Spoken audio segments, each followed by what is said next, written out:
Bonjour, la charge mentale est le sujet de notre carrousel. Tout au long de cette interview croisée, nous définirons ce qu'elle est, ce qu'elle n'est pas, l'impact qu'elle peut avoir dans nos vies, ce qu'elle dit de notre personnalité, mais surtout comment alléger cette charge mentale. J'ai le plaisir d'échanger, de recevoir Thiaba Kamarassi pour en discuter, expert indépendant en audit et finance, directrice générale de Deloitte pendant 27 ans. Thiaba est aussi cofondatrice de Women Investment Club. Elle est aussi coach en développement personnel et accompagne des chefs d'entreprise pour développer leurs performances. Bonjour Thiaba. Bonjour. Ouais, je suis ravie de t'accueillir. Merci. Déjà, c'est une vraie fierté pour moi de t'accueillir à ce carrousel et de pouvoir échanger avec toi sur un sujet aussi d'actualité que la charge mentale. On dit beaucoup de choses sur la charge mentale. On dit que c'est la tâche à tout faire. On dit on la confond souvent avec la charge mentale ménagère.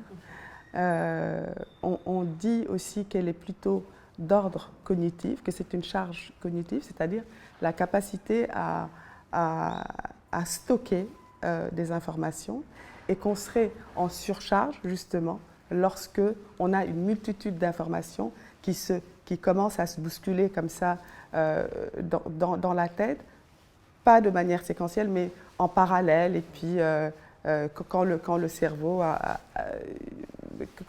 voilà, commence à être surchargé. Qu'est-ce qu'elle est vraiment, Thiaba, pour une femme active et avec autant de responsabilités que toi? Quelle serait ta définition de la charge mentale? Pour moi, la charge mentale, bon, c'est tout ce que tu as dit.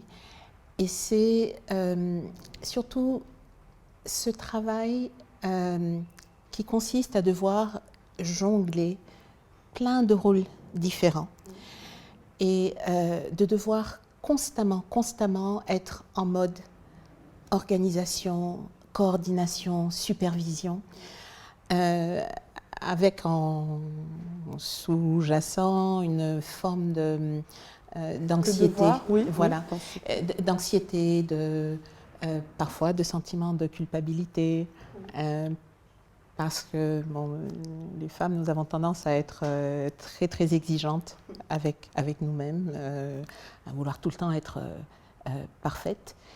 Et pour moi, la charge mentale, c'est ça. C'est vraiment ce travail constant, permanent d'organisation entre la vie professionnelle, le rôle de mère, d'épouse, de fille, parce que j'ai des parents âgés maintenant, de maîtresse de maison. Ça fait beaucoup. Ça fait beaucoup. Justement, quel est ton rapport avec la charge mentale? Aujourd'hui, j'ai beaucoup mûri. J'ai appris à la reconnaître, à la gérer. Je revois le film de mes premières années de mariage, parce qu'en fait, c'est là que ça commence. Tant qu'on est dans son rôle de jeune fille, d'étudiante, voilà, on se laisse vivre, on gère les challenges comme ils viennent. C'est quand les responsabilités commencent à s'empiler. D'ailleurs, je me souviens, quand je suis rentrée à la maison, avec mon fils aîné, quand j'ai quitté la clinique, que je l'ai ramené et que pour la première fois, il fallait que je lui donne le bain et que je fasse le soin du nombril. Ouais. Ça a été, c'est-à-dire, ça m'a frappé en plein cœur en me disant, mais ils ne vont pas me laisser toute seule à faire ça. Un moment de panique. Et donc, c'est ce jour-là que le nombril est tombé. Donc, c'était le jour du baptême, là, le 7e jour. Le nombril, voilà, il s'est détaché. Et j'étais tellement affolée que j'ai repris la pince pour essayer de le remettre en me disant, mais jamais je ne pourrais y arriver. C'est énorme d'élever un bébé. Et c'est, voilà, pour tous ces moments où on doit s'adapter à son, bien sûr, elle à son augmente rôle avec de les mère, maternités. on doit s'adapter Oui. à son rôle d'épouse, avec la société qui vous regarde, qui est là à vous juger de manière permanente. Ça a été très dur parce que, voilà, en même temps, quand on va travailler le matin, il faut faire bonne figure et voilà, personne n'a à savoir tous les soucis qui se bousculent dans votre tête. Donc, oui. C'est un rapport plutôt allégé maintenant, plutôt apaisé. Voilà. Oui, bien sûr. Et à quel moment, Thiaba, on se rencontre, on ressent cette charge mentale? Comment on fait pour reconnaître notre charge mentale? Moi, je pense que chaque fois que on ressent une certaine lassitude, oui. Et qui va même parfois jusqu'à voilà, la perte de sa joie, de sa spontanéité, une forme de mal-être. Oui, puis d'être tout le temps sous pression. Tout le temps débordé, oui. D'avoir tout le temps à s'occuper d'autrui. Oui. Parce que ce qui arrive souvent aussi dans ces cas-là, c'est qu'on ne s'occupe pas suffisamment on ne se prend pas suffisamment soin de soi. Je pense que ce sont des signes qui doivent alerter. Est-ce que je ne suis pas victime d'une charge mentale qui est trop lourde et dont je devrais me délester? Professionnellement, les femmes sont... Je pense que les femmes sont les plus sujettes à la charge mentale que les hommes, tout en ne le réduisant pas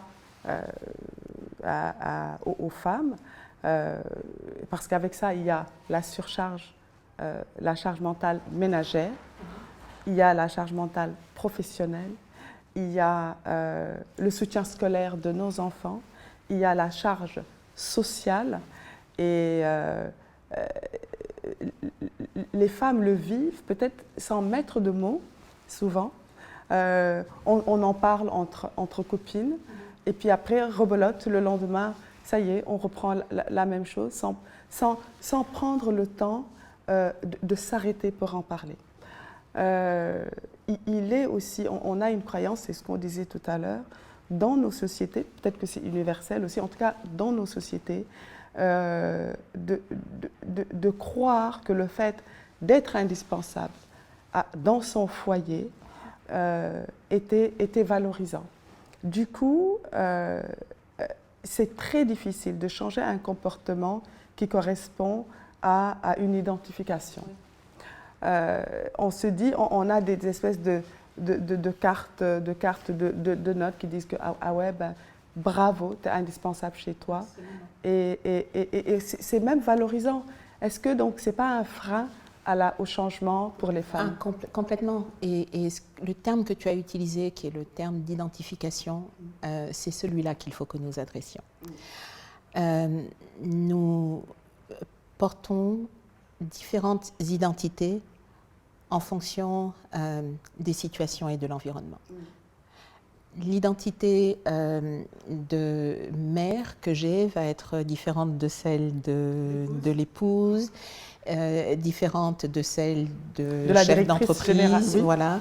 Et chaque fois, c'est comme si nous avions un masque et nous sommes devenus extrêmement agiles et doués à passer d'un masque à l'autre, sans se rendre compte que la quote-part de temps que nous vivons à être nous-mêmes, sans masque, elle se réduit comme une peau de chagrin.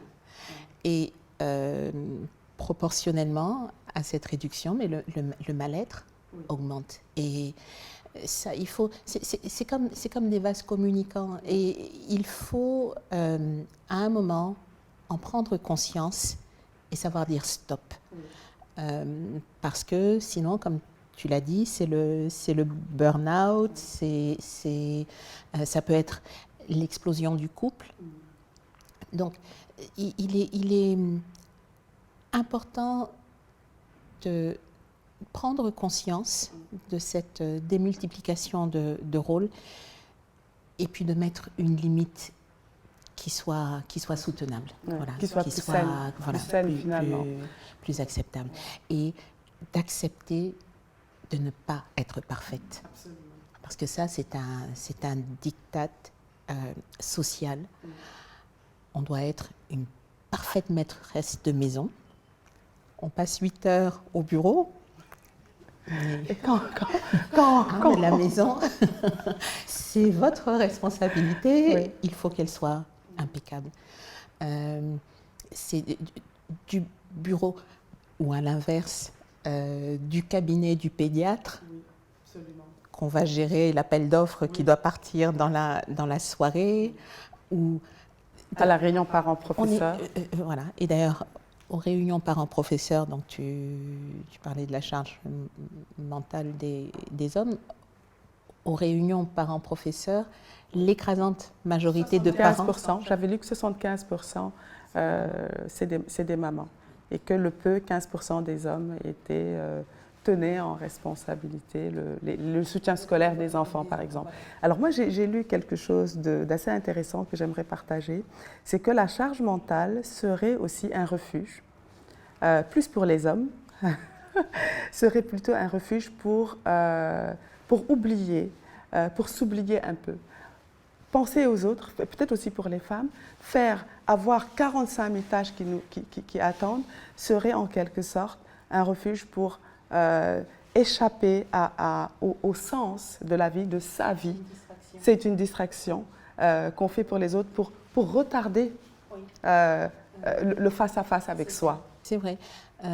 C'est bon, de la même manière. Effectivement, hein, ça fonctionne dans beaucoup de domaines. C'est comme tu verras les workaholics qui vont passer leur temps au travail, qui vont être des staccanovistes du boulot, justement pour ne pas se poser et pour ne pas être confronté à une réalité, à une image, à une situation qui vous dépasse, qui vous fait souffrir et que vous n'avez pas envie de prendre en compte, de prendre en charge.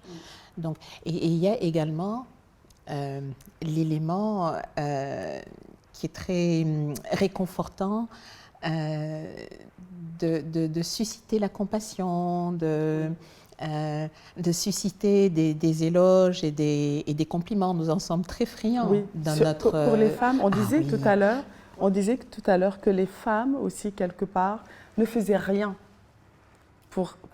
En tout cas, la plupart, ça peut arriver de ne rien faire pour enlever, pour alléger cette charge mentale. Comment on pourrait... Qu'est-ce que ça dit de nous, finalement? Parce que nous en sommes parfaitement conscientes. Hein. Oui.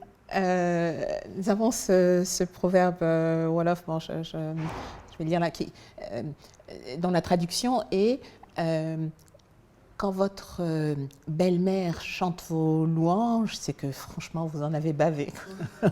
Mais l'objectif, c'est que votre belle-mère chante vos louanges. En fait, belle-mère, enfin tous les la belle famille. Donc, on s'inscrit dans une sorte de compétition sociale où on ne veut pas avoir le mauvais rôle. C'est une sorte de fuite en avant, parce qu'on est parfaitement consciente que souvent on donne beaucoup plus que ce qu'on a comme ressources. Mais voilà, avec une sorte de voile, c'est bon, Inch'Allah, on verra pour demain, mais là, aujourd'hui, je ne peux pas ne pas. Et c'est dangereux parce que beaucoup de nos maladies mentales, parce qu'il faut appeler les choses telles qu'elles sont, et la dépression nerveuse en est une, viennent de là. Et quand ça se produit, quand la personne épuisée craque, on va dire, comment on dit, Rabia Kadiap. Enfin, voilà, ce sont les esprits, les djinns, ou alors elle a changé. Elle est devenue méchante.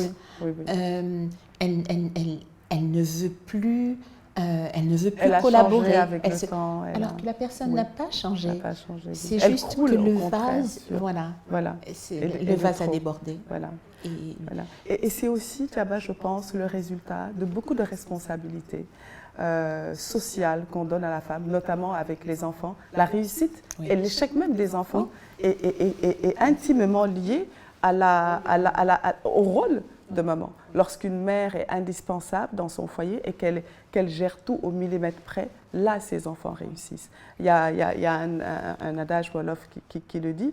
Et tout cela, à mon avis, participe à la charge mentale des femmes qui se battent, qui n'en peuvent plus, jusqu'à atteindre des degrés de burn-out, tout simplement.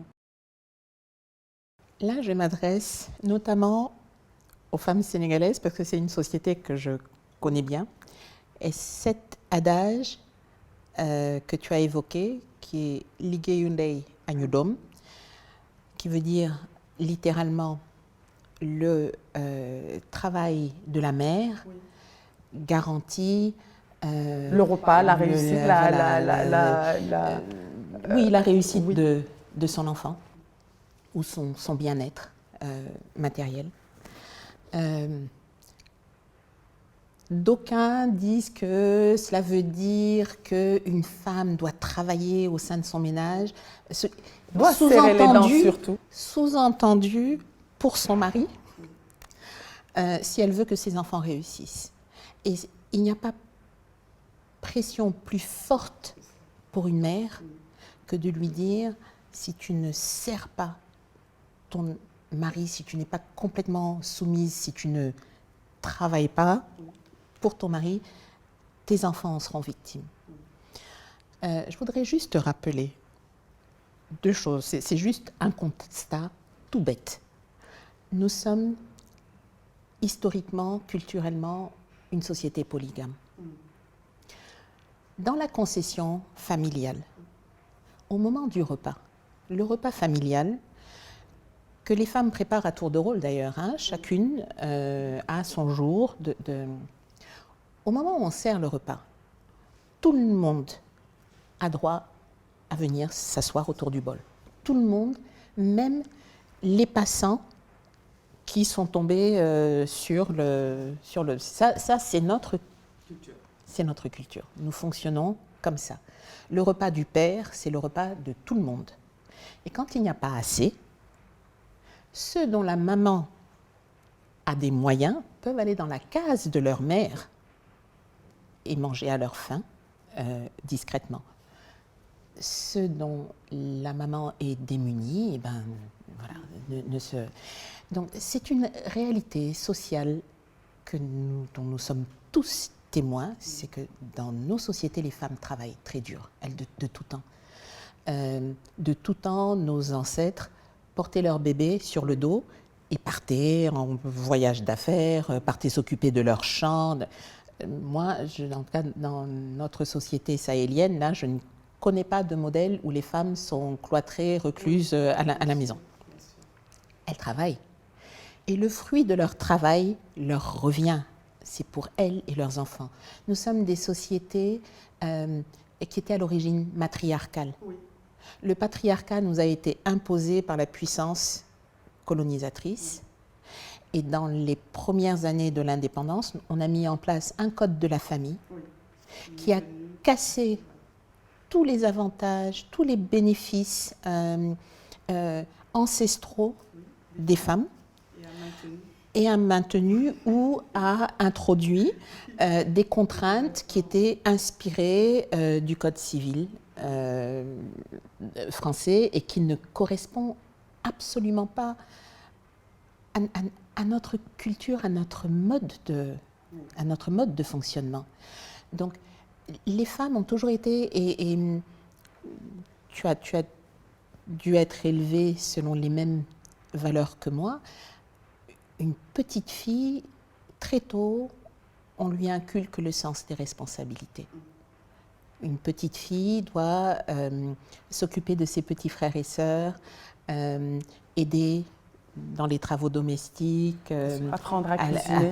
Voilà, faire la cuisine. Et surtout, une petite fille grandit avec le moune. Le moune, c'est la patience dans l'adversité, c'est la... Ça va au-delà de la résilience. Voilà. Un peu plus. Parce que la résilience, je trouve que c'est une force. Oui.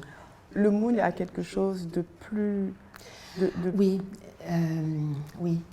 exactement. C'est vraiment la capacité à supporter dans l'adversité. Exactement. À endurer, voilà. C'est ça. L'endurance. C'est ça. Voilà. Et ça va loin. C'est même... C'est une vraie charge mentale chez les femmes. Et c'est même une sorte de stoïcisme. Il ne faut pas déshonorer ta...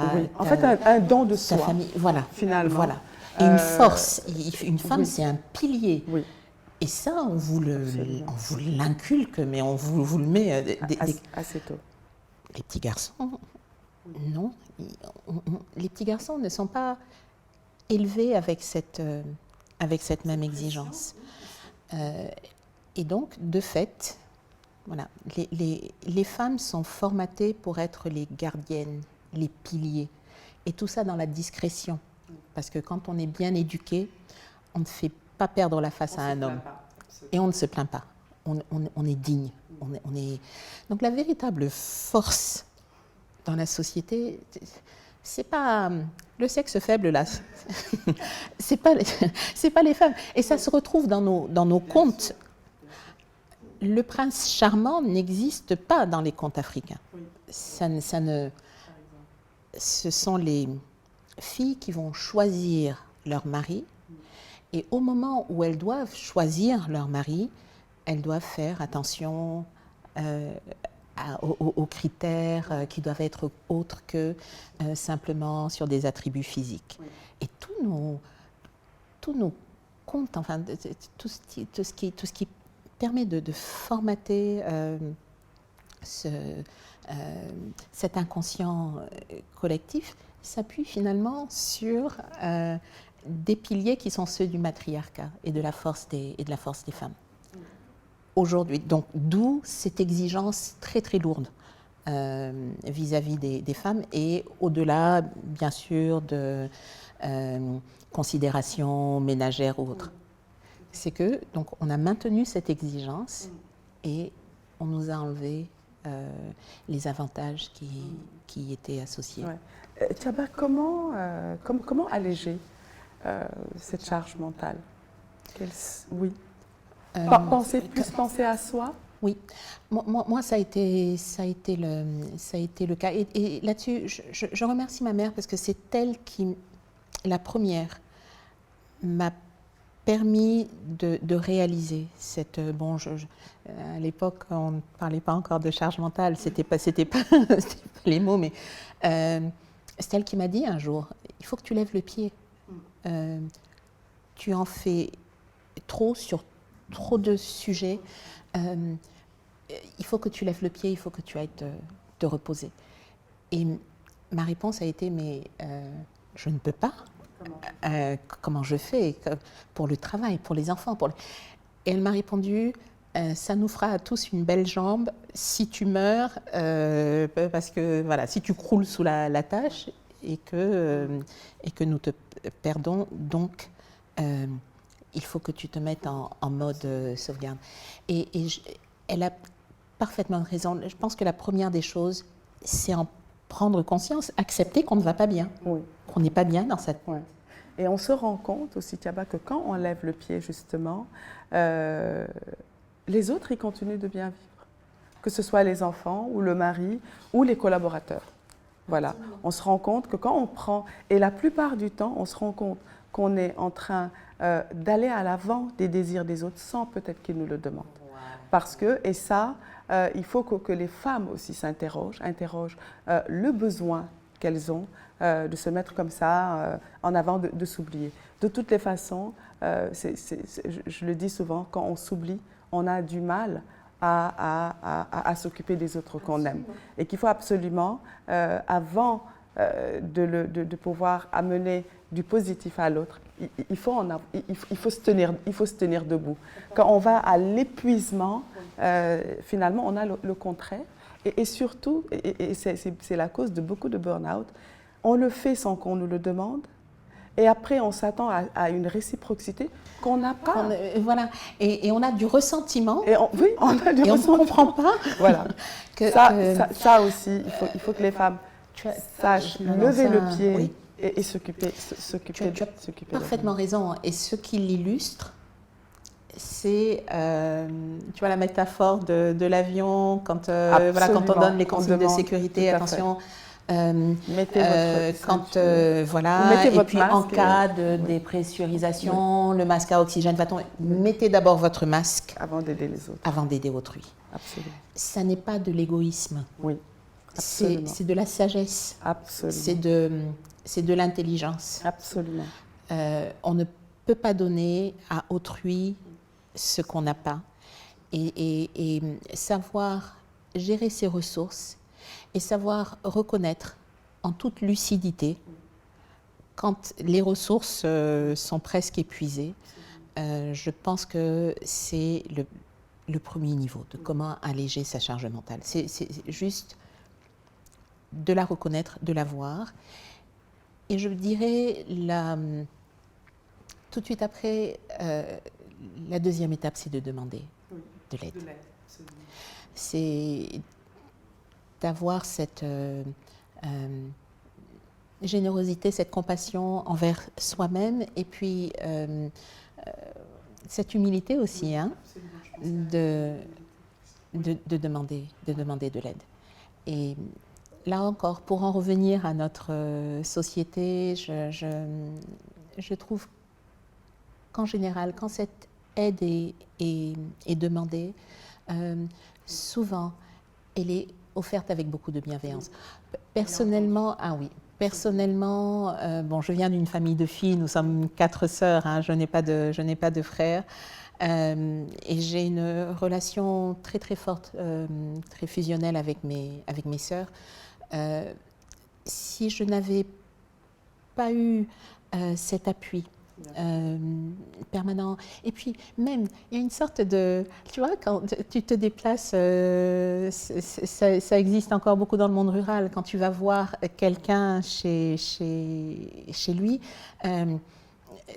tout de suite le réflexe c'est je ne suis pas une étrangère dans la maison, donc pour mettre les gens à l'aise, et les femmes vont avoir tendance à rejoindre les autres femmes et à les aider dans leurs tâches, dans leur et ça, je pense que personnellement, c'est une des choses que je trouve les plus précieuses dans notre société.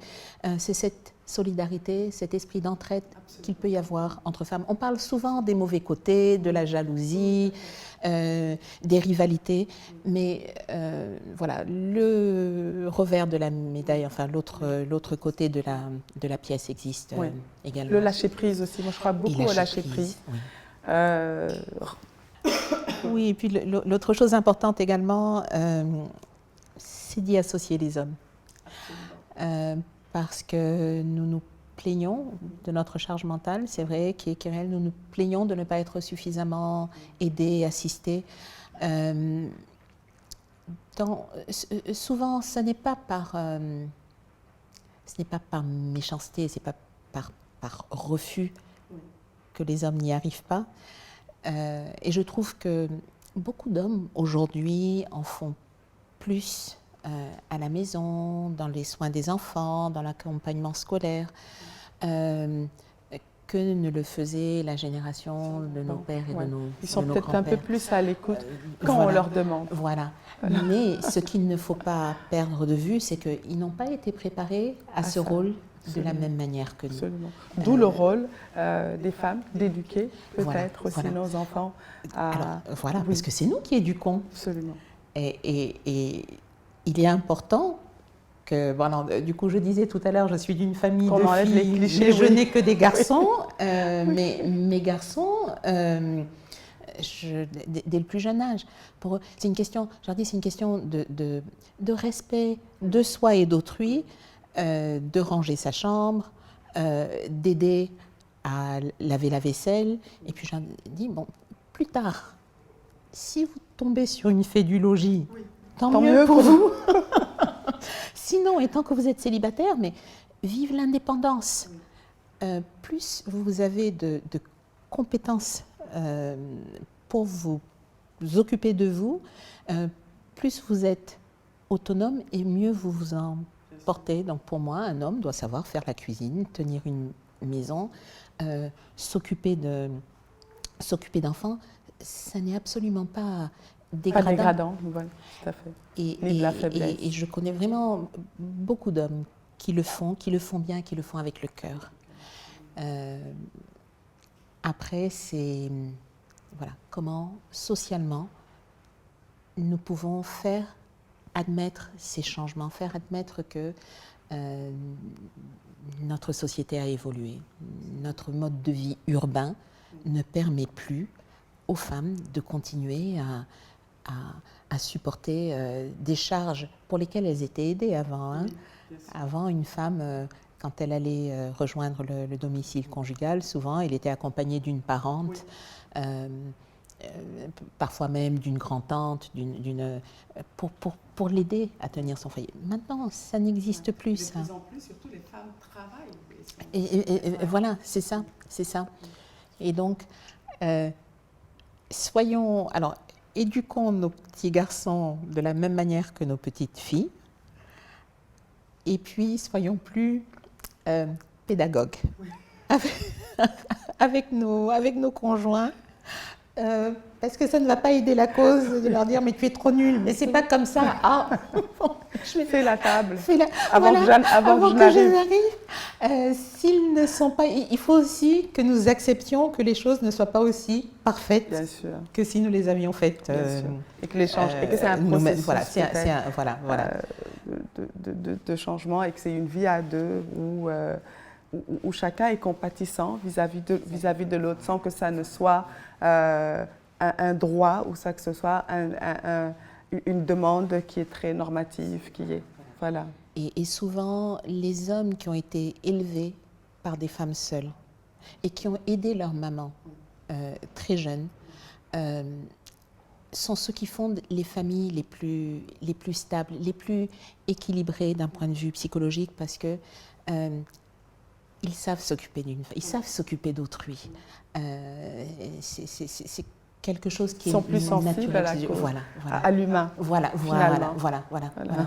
parce que c'est exactement ça. C'est vraiment une question de sensibilité. Absolument. C'est de prendre conscience de l'autre. Oui. Bien sûr. Oui. Merci beaucoup, Thiaba. Merci à toi. C'était un plaisir de te recevoir. Merci de m'avoir invitée. C'était un plaisir pour ton accueil. Merci.